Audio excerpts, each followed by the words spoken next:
This story is titled, My Fiancée Wanted a Break to Explore Her Ex, so I made sure she had nothing left to come back to. Hey everyone!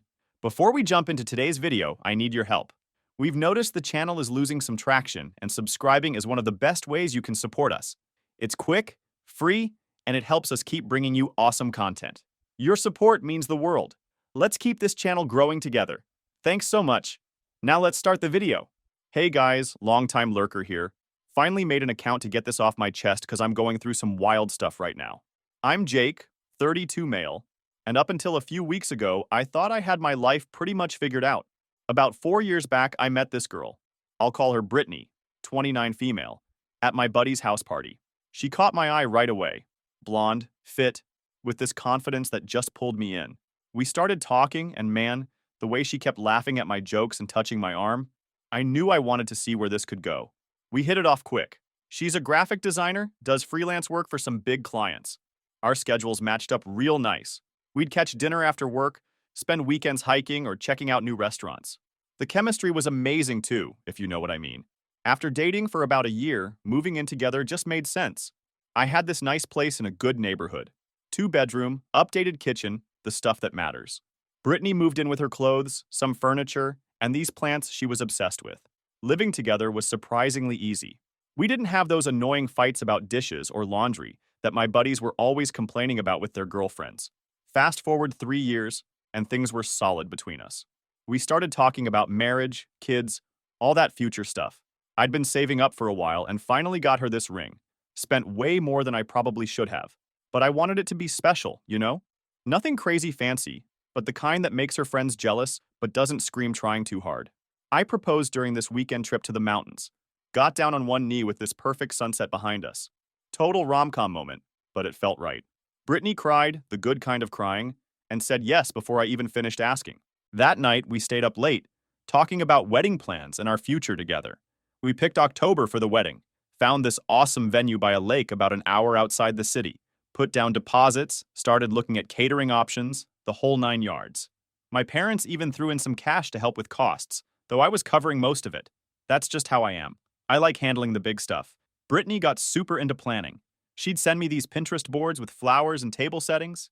Dragged me to taste cakes, which honestly wasn't bad. Free cake? I'm in. She had all these specific ideas about colors and decorations that I didn't really get, but seeing her excited made me happy. I was handling the practical stuff. Budget, venue contracts, that kind of thing. Honestly, life seemed perfect. I had the career going well. Regular promotions coming in. Had the girl. Had the house. Had the future all mapped out. My buddies were either jealous or making whipped jokes, but I could tell they respected what I had going on. Even my dad, who's super hard to impress, told me he was proud of how I'd settled down right. That's where things stood a few months back, before everything went sideways. So about 6 months before the wedding, I started noticing changes in Brittany.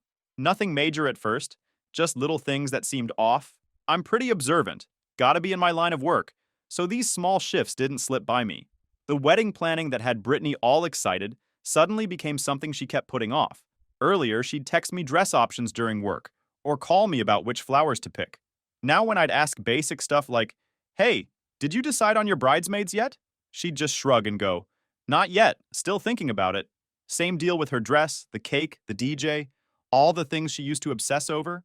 I remember asking her about finalizing the centerpieces, and she literally said, "There's still plenty of time, Jake. We don't need to rush everything." This coming from the girl who made a 6-month countdown calendar for our wedding that was hanging on the fridge. Then there was the phone thing. Brittany started guarding that iPhone like it contained nuclear codes, always face down when I was around, taking calls in another room or the bathroom, texting with this little smile on her face. When I'd walk by, she'd quickly switch apps. Classic sketchy behavior, right? At first, I thought maybe she was planning some surprise for me or something, but deep down, I knew that wasn't it. I didn't make a big deal about it, though.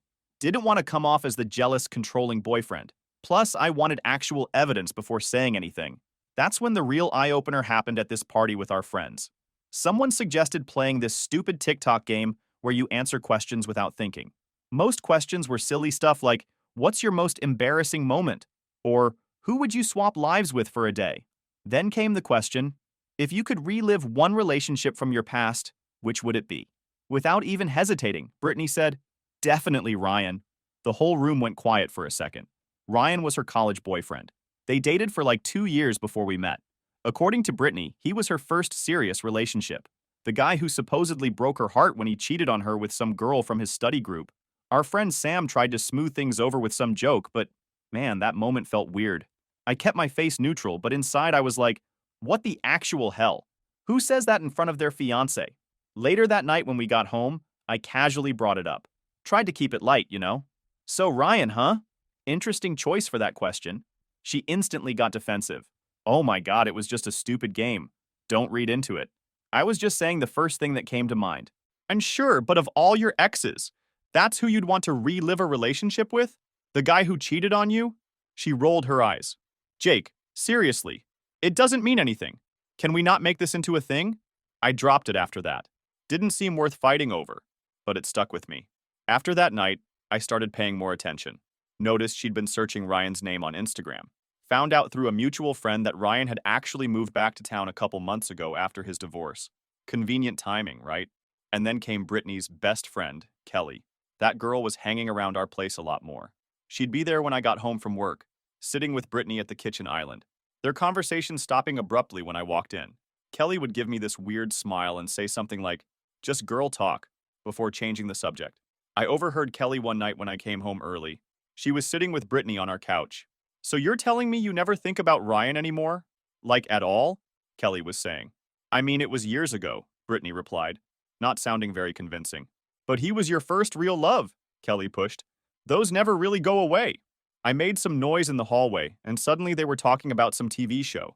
At the time, I thought it was odd, but didn't think too much of it. Just friends reminiscing, right? Kelly would make these little comments too. Stuff like, marriage is such a huge step, you want to be absolutely sure. Or, you're still so young, most people don't settle down until their 30s now. Always when Brittany was in earshot. Always with this concerned look on her face, like she was just looking out for her friend. I'd catch Brittany looking thoughtful after these conversations, quieter than usual. Like one time she sat in front of me. Jake, do you ever wonder if we're moving too fast? She asked out of nowhere. I was confused. Too fast? We've been together 4 years. I know, but she twisted her engagement ring around her finger. Kelly was saying how her cousin got married young, and now she's divorced at 27 because she didn't experience enough life first. Since when do we make life decisions based on what Kelly's cousin did? I asked, trying to keep it light. Brittany shrugged. I'm just saying, maybe there's wisdom in making sure we're not rushing. I told her, babe, we've lived together for 3 years. The wedding's in 6 months. I wouldn't call that rushing. She nodded, but didn't seem convinced. Yeah, you're right. But the seed was planted, and that only grew more questions around her in my mind. Then she started coming home late from work drinks more often. Her stories about where she was and who she was with had little inconsistencies. Nothing major enough to call her out on, but enough to make me suspicious. We were just sitting there, her phone on the table in front of me, when a notification popped up. I didn't even get a chance to read it, just saw the screen light up.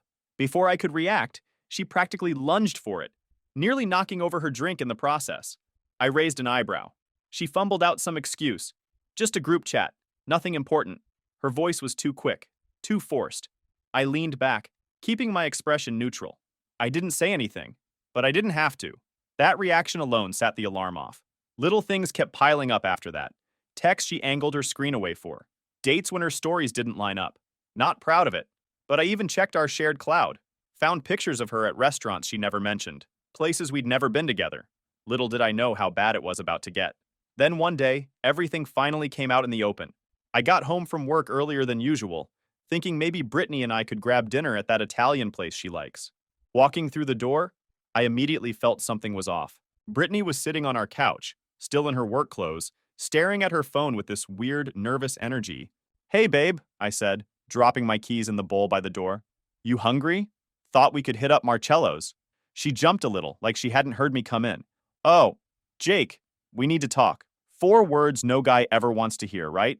My stomach instantly knotted up, but I kept my face neutral. I'd been half expecting something like this for weeks.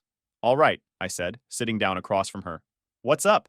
She couldn't even look me in the eye, just kept fidgeting with the edge of a throw pillow. I've been doing a lot of thinking lately. About us. About the wedding. I waited, not helping her out. After what felt like forever, she finally continued. I think I need some time. Some space to figure things out before we get married. Time for what exactly? I asked, even though I already had a pretty good idea. She took a deep breath. To make sure this is what I really want. Marriage is such a huge commitment, Jake. I need to be certain before we do this. And how exactly are you planning to find this certainty? I kept my voice steady, watching her squirm. That's when she dropped the bomb I'd been expecting. Ryan reached out to me a few weeks ago. We've been talking, and I think there might still be something there. I feel like I need to explore that before I can fully commit to marriage. Inside, I was fucking furious. All the planning, the deposits, the years together, and she wants to hit pause to check if her ex is a better option? But outwardly, I stayed calm. Getting emotional wouldn't help me here. So, you want to put our engagement on hold while you go see if your ex-boyfriend is more your style? I asked flatly. It's not like that, she insisted, finally looking at me. This isn't about comparing you two. It's about making sure I'm not having doubts. If it doesn't work out, we can pick up right where we left off. I promise I'll come back. The fucking audacity, like I'm some toy she can put on a shelf while she tests out a different model. Like I'd just be sitting here waiting for her to decide I was good enough after all. She kept talking, and I noticed something weird. Some of the phrases she was using sounded exactly like Kelly. I need to honor my feelings and explore unresolved emotions. That wasn't how Brittany talked. That was Kelly speak. Did Kelly suggest this break? I asked suddenly. Brittany's eyes widened a bit. What? I mean, I talked to her about my feelings, but this is my decision. So you talked to Kelly about Ryan before talking to me? She shifted uncomfortably. Kelly's my best friend. She knows my history with Ryan. And what exactly did Kelly say when you told her you were thinking about reconnecting with your ex? Brittany looked down at her hands. She said I owe it to myself to be sure. That it's better to figure this out now than have regrets after we're married. Of course she did. I'd seen Kelly texting Brittany a lot lately, always with this concerned look when they were together. Now I was starting to see the whole picture. How long are you thinking this break would last? I asked, sounding more curious than pissed off. She seemed relieved I wasn't shouting. Maybe a month? I'll stay at my mom's while I figure things out. I knew for a fact her mom lived over an hour away. No way was she planning to commute from there. She was going to stay with Ryan, guaranteed. I nodded slowly, like I was considering it. If that's what you need. You're not mad? She asked, surprise all over her face. I shrugged. We all gotta do what's best for us, right? Take your time. She looked so relieved it was almost funny, like she'd expected a big fight and was getting off easy. She hugged me tight, thanking me for understanding, completely missing how tense my body was. While she packed a bag, I ordered takeout and acted like everything was normal. Made small talk about work. Asked if she needed help carrying stuff to her car. The perfect understanding fiancé. When she left, promising to call me in a few days, I waited until her car was out of sight before locking the door and letting my real feelings show. I punched a pillow so hard feathers went flying, then paced around our living room, my mind racing with what I needed to do. She thought I was sitting here like a chump, waiting for her to explore things with Ryan and graciously take me back when she was done? Hell no. That's not how this was going to play out. The second her car disappeared down the street, I stopped the nice guy act. Time to get my shit together and move fast before she changed her mind and tried coming back. First thing I did was call my boy Marcus. We've been tight since college. He was my roommate freshman year, and now he's a lawyer specializing in asset protection. Shot him a text. Need to talk ASAP privately. Dude cleared his schedule for me the next morning. That's a real one right there. Second call was to Sarah, my realtor. She helped me buy the house 2 years ago. Remember when I mentioned maybe selling in a year or two? Plans changed. Need to list ASAP. Sarah's cool as hell, didn't even ask questions about the sudden change. I also called the wedding venue. Something's come up. What's your cancellation policy? Found out I could get 60% of my deposit back if I canceled within the week. Not great, but better than nothing. After that, I went through my list and contacted every single vendor. Photographer, caterer, DJ, florist. Some deposits were completely gone. Others I could get partial refunds.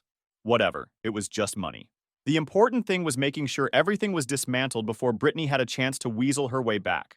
Next morning, Marcus laid it all out for me in his office. The house was 100% in my name. Brittany had credit problems, so I took the mortgage myself. That meant I could sell without her signature. The engagement ring was legally mine until marriage, thank God. And since we weren't married yet, I was in the clear to protect myself. You know, you dodged a bullet here, Marcus said while we went over paperwork. Imagine if this happened after the wedding. For real, though. Splitting assets in divorce would have been a nightmare. The house went on the market that afternoon. Sarah priced it aggressively to sell quick, still profitable in our hot market.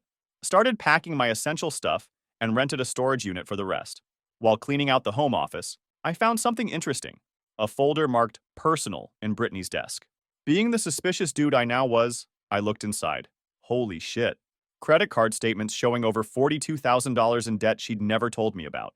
Designer clothes, spa trips, and, this is the best part, a weekend getaway from 2 months ago when she claimed to be visiting her sister. Hotel charges in a town 3 hours away, restaurant bills for two. Man, she'd been planning this Ryan reunion for months. Looking closer at the dates, I noticed something interesting. Brittany's secret spending started ramping up right around when Kelly got promoted at her law firm. Suddenly there were shopping trips, expensive dinners, weekend getaways, a $700 charge at some designer boutique the day after Kelly's promotion party. It clicked then. Kelly had always lived large. Designer everything, fancy car, luxury apartment, and suddenly Brittany was trying to keep up, hiding the bills from me. I remembered Kelly's comments at dinner once. You work too hard to not treat yourself, Britt, and life's too short to worry about saving all the time. Brittany had always been smart with money, before Kelly's influence went into overdrive. Now she was drowning in secret debt, while trying to maintain the lifestyle Kelly had normalized. Just another way her best friend had been undermining us without me realizing it. I took pictures of everything and kept packing. After a week into Brittany's break, she texted to check in, acting all casual. Hey, how are you doing? Miss you. I kept my responses vague but positive. All good here. Taking care of some business stuff. How's your mom's place? She had no clue I knew she wasn't at her mom's at all. My buddy Dave saw her and Ryan having dinner downtown 3 days after she left, playing house with her ex while keeping me as the backup plan. 2 weeks in, something unexpected happened. Kelly, Brittany's so-called best friend since college, called me out of nowhere. Can we meet for coffee? There's something you should know. I was suspicious but curious, so I agreed. Kelly had always been cool, the smart one in Brittany's friend group. Pre-law, ambitious, actually had her shit together. She was waiting at Starbucks when I got there, looking nervous. After some small talk, she dropped the bomb. She'd known about Ryan for months. Brittany had been planning this break since he moved back to town, confiding in Kelly about her conflicted feelings and how she needed to explore her options before settling down. She's been lying to you, and it's not right, Kelly said, her hand brushing against mine on the table. You deserve better than being someone's plan B. I thanked her for coming clean but didn't show all my cards. I appreciate your honesty. As I got up to leave, Kelly grabbed my arm. I've always thought Brittany was an idiot for not appreciating what she has with you. Some of us would never take that for granted. The look she gave me made her meaning crystal clear. Interesting twist. Over the next week, Kelly kept texting, first with more dirt on Brittany and Ryan, then with more personal messages, asking about my day, sending gym selfies, suggesting dinner to talk more about the situation. I played along, meeting her for dinner one night. She showed up looking hot AF, clearly having put in extra effort. Throughout dinner, she kept touching my arm, laughing extra hard at my jokes, making it obvious she was available. I've always been attracted to you, she admitted after dinner, but I respected your relationship with Brittany. Now, though, I smiled and let my hand rest on hers. Now things are different. I didn't take it further, even when she invited me up. That wasn't my end game, but having Kelly in my corner was useful info that Brittany would soon discover.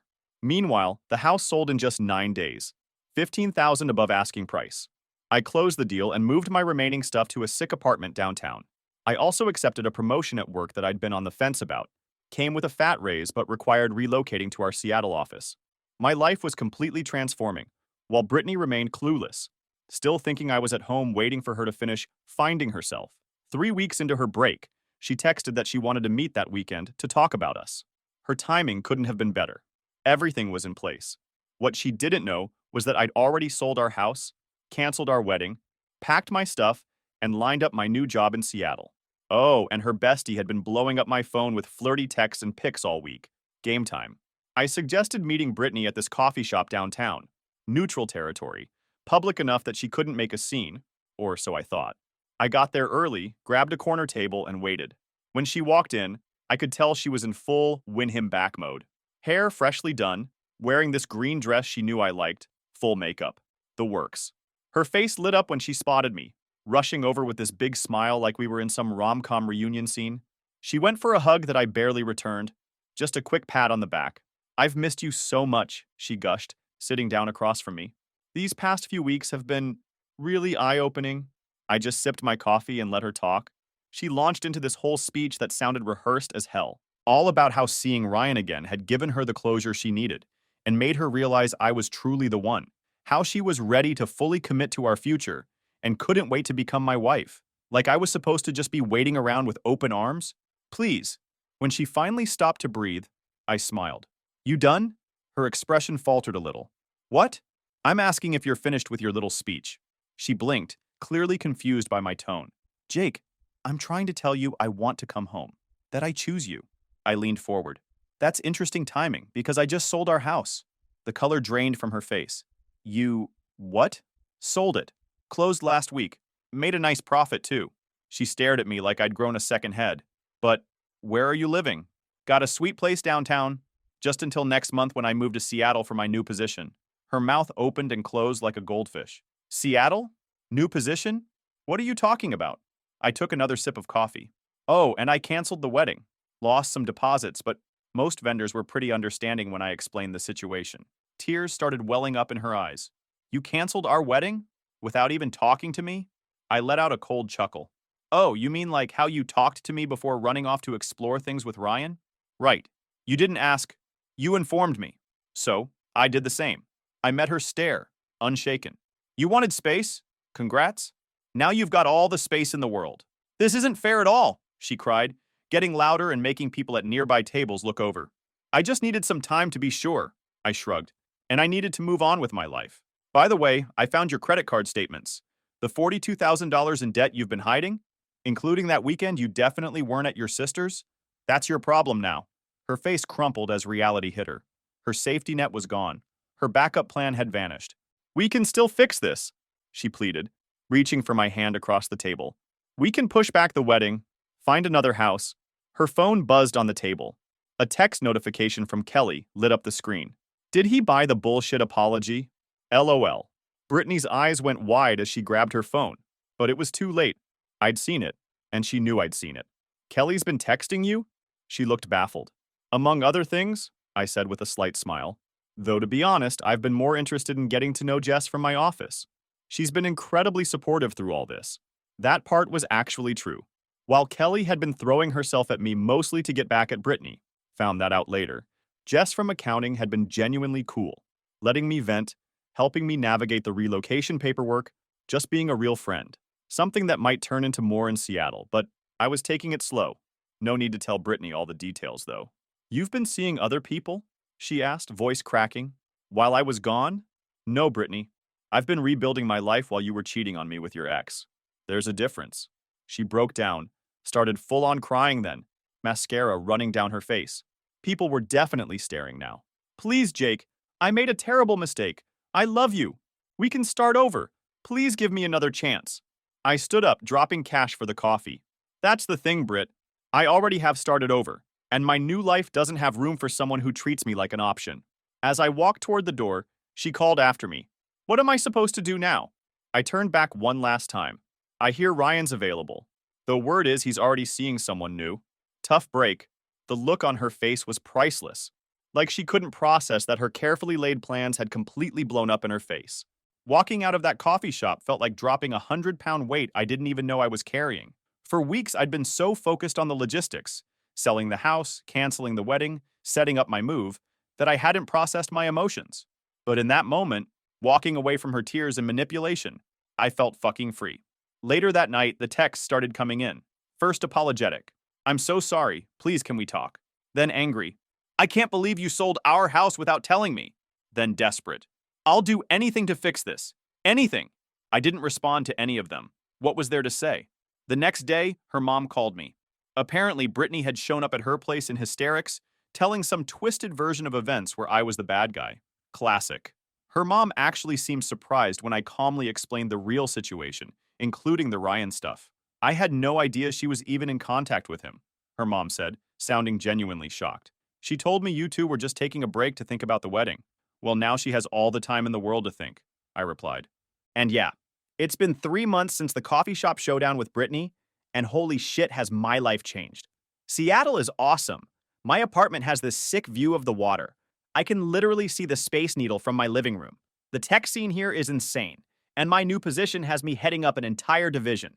More money, less stress, and actual respect from upper management. Wild how quickly things can turn around. But y'all want the drama, so let me catch you up on how everything wrapped up back home. About a week after I moved, I got a weird message request on Instagram. It was from Ryan. Yeah, that Ryan. Didn't see that coming. He sent this long paragraph about how he never meant to cause problems between me and Brittany, claimed that she had contacted him first, way before she asked for our break. According to him, she'd been messaging him for months after finding out he moved back to town, carefully planning her little exploration while I was busting my ass at work and planning our wedding. The best part? Ryan ended things with Brittany just days after our coffee shop meeting. His exact words, "If she could do this to you, she could do it to anyone. Karma's a bitch, ain't it?" Through mutual friends, I heard Brittany's professional life took a nosedive too. Remember all those freelance clients she had lined up? Most of them found other designers. Not because I said anything bad about her. I didn't need to. Word gets around in the industry, especially in a city our size. One of her biggest clients actually reached out to me. "We heard what happened with the engagement," they said. "We're looking for someone who can commit to long-term projects. Do you know any reliable designers?" I recommended my friend Alex, who needed the work. They got the contract. Brittany got nothing. Her social media meltdown was something to see. First came the sad quotes about losing your soulmate and realizing what you had too late. Then angry posts about toxic people who can't handle personal growth. Finally, desperate attempts to show everyone how amazing her life was going. Her last big announcement was about starting her own design firm. 3 days later, a friend saw her sending out job applications at the local coffee shop. Guess that business venture didn't pan out. Last week, her sister messaged me. Brittany's been staying with their parents for the past month, claiming she needs time to heal from our breakup. Her sister's exact words, "She really thought you'd wait for her. When she found out you sold the house and moved across the country, it completely shattered her fantasy." Good. Reality checks are important.